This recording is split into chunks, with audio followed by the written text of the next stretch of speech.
consider investigating the same. That says nothing. That says nothing altogether. We do not even know what those allegations are, whether serious or not. That basically says nothing. And if I were to refer you to one of your own statements, I think that's your second statement where you were required to respond to issues about the docket which you are alleged to have shared with General Khan.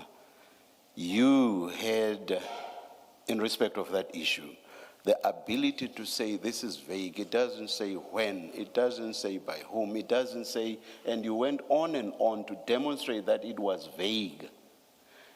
That same thought process by you ought to have applied here as well. There are so many whys, how, by whom, when, about what exactly. There are so many of those. If you are able to apply that thought of process or that kind of reasoning, why did you not apply it here? It's on that basis that I say this says nothing at all. So by parity of reasoning, in accordance with your own reasoning, when you concluded that what you were being asked was vague, why did you not see this as vague as well? It says nothing, I suggest to you. Do you agree or not? It may say nothing in there, it refers to the dockets. So you are happy that it says nothing. It doesn't make out any allegations. Exactly, yes. Exactly. Now, go to section 32 of the NPA Act.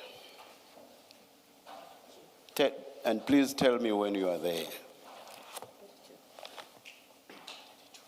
32.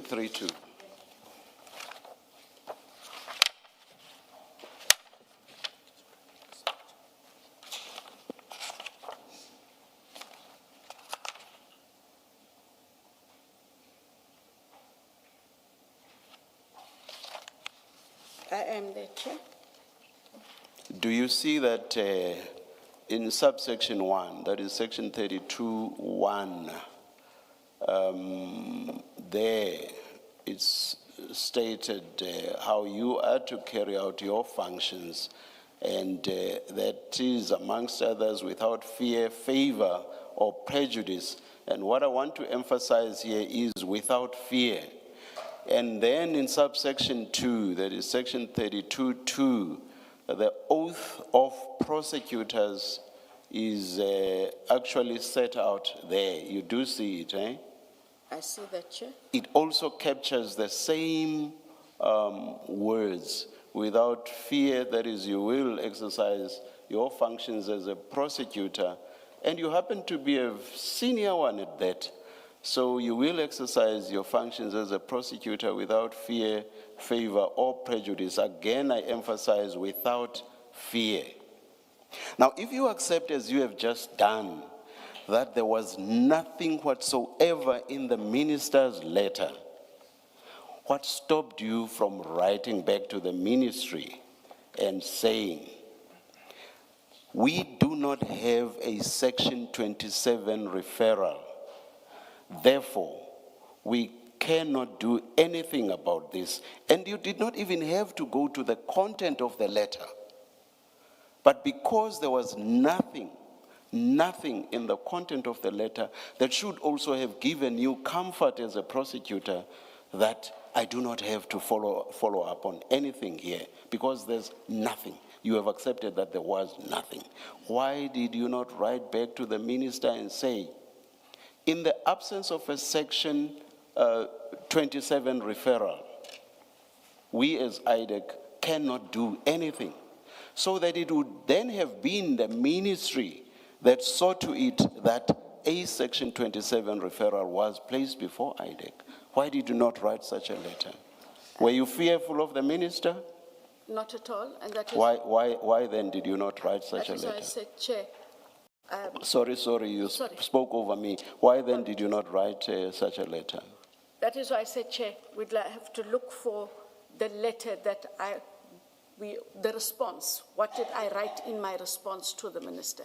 But I surely, don't think that I got surely, a sorry. But surely, that letter could not possibly have said, Minister, we are not going to do anything about this because there's no Section 27 referral, because that would have been at variance with or at odds with you instructing Mr. Perumal to follow up with Mr. Adams. So that letter, even if we were to look at it, it's not likely to have said what I'm suggesting you ought to have done. So do you think that letter is going to assist you? I'd have to look at the contents. Do of you the think letter. it's going to assist you as you sit there, seriously? Do you think it's going to assist you? Not at all. It cannot possibly do so. It cannot possibly do so because such contents would have been, as I say, at odds with the instruction you gave to Mr. Perumal. You agree? I agree, Chair. Thank you. Yes, ma'am. Can I just follow up on that? And I want to make a proposition to you that when you look at the letter from Mr. Nkabinde, as you agree, it says nothing. It says, I attach a copy of written correspondence from Mr. Adams to the minister, not to you. And then it gives a list of cases. It says allegations contained therein implicate very senior members of the SAPS and are viewed in a serious light. And case dockets were registered, and he gives you those case dockets. And then he says, due to the nature of the allegations made by Fadil Adams, Honorable Fadil Adams, which is deemed to be quite sensitive and which contains allegations of criminal misconduct, this office requests the investigating director to consider investigating the same. And then the last is, you will advise him what you're doing. You'll advise Mr. Adams. Now, for you, the proposition that I want to make to you is for you to instruct Chief Perumal to speak to Mr. Adams. You must have had sight of these emails for you to form a view that there is possibly a matter that falls within our Section 27. You must have looked at MK 15 to 82. Otherwise, your decision doesn't make sense. That just on MK 16, you say to Mr. Perumal, speak to Mr. Adams. When 16 says nothing, as the chair says, it doesn't allege what crime it speaks about. Allegations are sensitive, doesn't tell you anything. So you don't know whether they're talking about theft of a notebook on MK 16. Could have been anything. So it cannot be. And I would be surprised if you acted on MK 16 to say to Mr. Perumal, speak to Mr. Adams, so that we can get an affidavit from him. That conduct of yours to say to Mr. Perumal, to Chief Perumal, speak to Mr. Adams, makes sense only if you've seen these emails and you've seen that there are allegations of interception of dockets. As you were starting to say that the email seems to speak to corruption of sorts, you have to have seen this. That's my proposition to you, that you must have seen these emails by the time or before you spoke to Perumal, and that's what informed you saying to Mr. Perumal, speak to Mr. Adams. What do you say to that? I can't disagree with you, Commissioner Baloy. Thank you. Sorry, let me just follow up on a response you gave when I engaged you. So in the end, you accepted that you could not possibly have written a letter to the minister saying there's nothing we can do in the absence of a Section 27 referral. So you accepted your letter could not possibly have said that. I asked you, did you act in the manner in which you did because you were fearful of the minister? And I thought your response was in the negative, correct? Correct. If you were not fearful of the minister, why then did you act? What motivated you to act in circumstances where there was nothing in the content of the letter from the minister You were not fearful of the minister, as you suggest, but you still went ahead regardless and gave the instruction that you gave to Mr. Perumal. What motivated you? What was the motive behind your action? If it was not fear of the minister, what then was the motive for you to act in the manner in which you did? Is to follow up on, is there a Section 27? Is that all you asked Mr. Perumal to do? That is all, because there's a reference to a Section 27. There is no Section 27. Mr. Perumal to contact Mr. Adams to find out if there's a 27 or to get a 27. Did you say this before, or are you saying it for the first time? If you did say it, I may have not heard you. What I'm referring to as to whether you are mentioning it for the first time now is whether your instruction to Mr. Perumal was for him to find out if there was a Section 27 referral. Did you say that before? No, Chair, I didn't say that before. You are saying it for the first time now. I would have expected you to say that much earlier, but I will leave it at that. I'm reading again. Sorry? Sorry, I was reading again and going through what it asked. Okay, thank you. Thank you, Chair. Advocate Johnson, sorry, one last one. Do you see that as far as the minister is concerned, his letter was the Section 27 referral? Because if you look at the heading, they say referral and request for investigation in terms of Section 27. So as far as the minister was concerned, this is the Section 27. So the appropriate answer from you would have been, this does not comply with Section 27. That's the end of the story. In fact, to add to that, nothing in this letter leads you to Mr. Adams. As Commissioner Khumalo says, it is the ministry that is referring and purporting to refer in terms of Section 27. And if you were going to ask for a Section 27 affidavit, it is from Mr. Nkabinde that you ask for, because he's the one that's purporting to refer. It doesn't direct you to Mr. Adams. The complaint has been laid with them, and Nkabinde says, I'm lodging a Section 27 complaint. And you have no business, at least on the basis of this letter, to go to Mr. Adams for a Section 27 affidavit. You go to Mr. Nkabinde for a Section 27 affidavit. You say to him, this is not a proper referral. If you want us to investigate in terms of Section 27, as Commissioner Khumalo says, give us an affidavit. I read it differently, Commissioner Baloyi. How do you read it differently?